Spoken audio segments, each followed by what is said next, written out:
Est-ce que vous pourriez vous présenter? Alors, moi, je m'appelle Sophie Antoine. Je suis activiste femelle depuis un peu plus de 8 ans.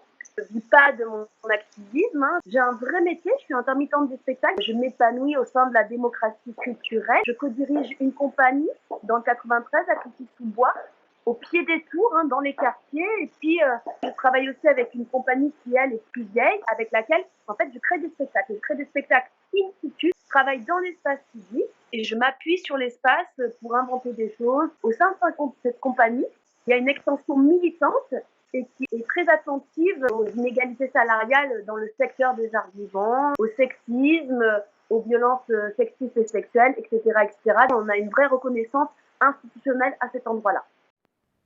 Liez-vous votre militantisme et votre vie professionnelle? Après le mouvement MeToo, j'ai décidé de ne plus cloisonner mes deux postures. J'ai décidé de les fusionner, puisque de toute façon, mon féminisme, mon militantisme, c'est ma colonne vertébrale, c'est ce qui me fait vibrer. Et c'est comme ça, en fait, que j'aborde la création. Donc, j'ai décidé de ne plus me cacher, mais c'est vrai que c'est parfois compliqué parce que je peux faire peur à des institutions, à des mairies, à des directions. Donc, mais c'est un risque qu'aujourd'hui je prends. Peut-on dire que Femen est avant tout un mouvement politique à la base? En fait, je dissocie pas la sphère politique de la sphère féminine. Je suis convaincue que tout ce qui est intime et qui est relié aux femmes est politique. Donc, du coup, Femen est un vrai mouvement féministe, puisque Femen est né suite à la prostitution qui ravageait le pays, hein. Les femmes n'avaient pas d'autre issue que de se marier ou de se prostituer.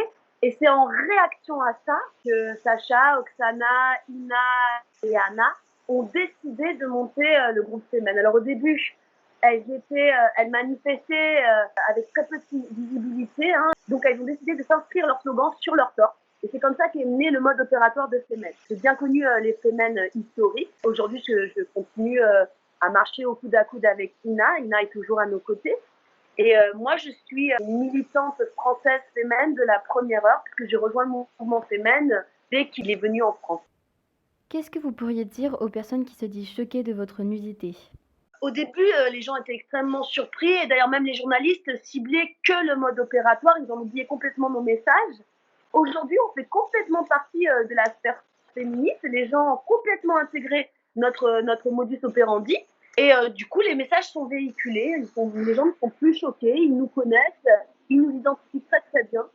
Et c'est plus aujourd'hui le mode opératoire qui fait parler, mais bien les messages qu'on diffuse, bien les coups de projecteur qu'on braque sur des problématiques féministes et humanistes.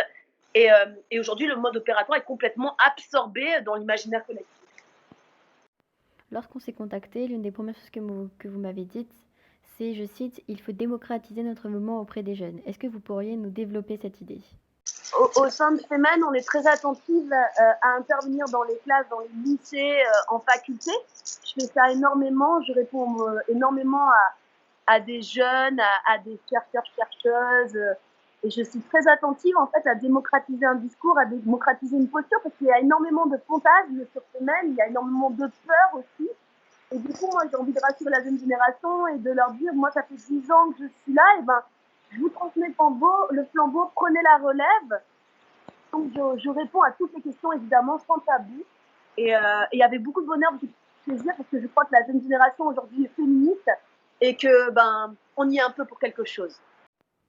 Que pensez-vous de la place que peut avoir l'éducation dans le militantisme? Alors, moi, je suis intervenue vraiment à Cergy-Pontoise auprès de professeurs, hein, donc d'histoire géo, de français, etc. Et c'était une commande de l'éducation nationale.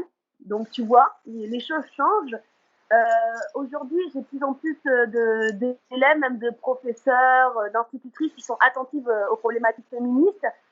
Et je crois qu'en fait, ça va passer justement par l'école, par l'éducation nationale, hein, l'écriture inclusive, le fait qu'on ne balance plus aux jeunes femmes que le masculin l'emporte sur le féminin, en éducation civique, qu'on parle des problématiques égalité femmes-hommes. Voilà, moi je pense que tout ça, ça passe par tout ça. Puis aussi, tout ce qui est apprentissage de la littérature, qu'on mette au programme des femmes, pour moi c'est essentiel. Et donc ça avance, il ne faut pas être négatif. Il y a 10 ans en arrière, on en était très loin. Aujourd'hui, être féministe, c'est plus un gros mot. Votre génération, moi il y a encore 3 ans, j'étais taxée d'hystérique. quand on disait féministe du bout des lèvres, et aujourd'hui, les jeunes femmes le portent sur des t-shirts, elles l'arborent, elles le crient. Et je crois qu'il y a tout ça, il y a vraiment, il y a quelque chose qui est en train, il y a les fondamentaux de notre société qui sont en train de bouger. Voilà, et j'en suis persuadée, moi j'ai énormément confiance en vous. Que peut-on faire, nous, les lycéens, pour que notre voix ne s'essouffle pas?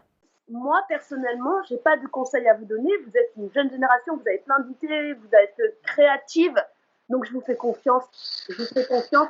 Vous avez plein de symboles, vous avez plein de modèles, vous avez plein d'exemples. Faites votre miel.